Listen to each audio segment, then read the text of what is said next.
قرآن کو سمجھ لو. اللہ تعالیٰ کیسے بتا رہے ہیں قرآن کو سمجھ لو؟ آپ کوئی بھی تفسیر اٹھائیں جیسے کرنٹ مسلم اسکالرشپ کی ہے، اور آپ یہ والا اینگل جو کہ میں سمپل کر کے بتا رہا ہوں، سمپل ترین، تاکہ آپ ان سے پوچھیں کہ سر یہ رچرڈ ڈاکنز اور ناسا اور نوبیل پرائز اور کیمبرج اور ہارورڈ کام سے جو ہمیں روکتے تھے قرآن پہ جانے سے، آپ نے باقاعدہ سوئچ ہی آف کر دیا. اور قرآن کیا کہہ رہا ہے؟ قرآن کہہ رہا ہے کہ بھائی اس چیز کو، اس کتاب کو سمجھ لو، تفکر کر. افلا یعقلون، نہیں کرے گا غور، تو عقل نہیں لڑائے گا، تفکر نہیں کرے گا. اللہ تعالیٰ کہاں پہ کہہ رہے ہیں غور سے سنیں؟ قرآن پاک کے اوپر میں آپ کو مثال دیتا ہوں. اللہ تعالیٰ نے کہا کہ اس قرآن کو سمجھ. کس بات پہ؟ فکر کرنے کی بات کے اوپر.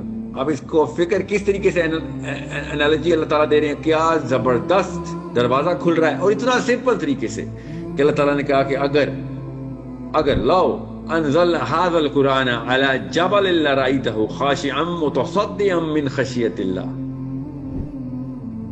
غور سے سمجھیں یہ اللہ تعالیٰ نے کیا کہا کہ اگر ہم نے یہ قرآن ایک پہاڑ کے اوپر ڈال دیا تو آپ خود دیکھتے، you would have certainly seen کہ وہ پھٹ جاتا. اس کو خدا را اسی طریقے سے سمجھے جس طرح اللہ تعالیٰ سمجھا رہے ہیں. صاف صاف لکھا ہوا ہے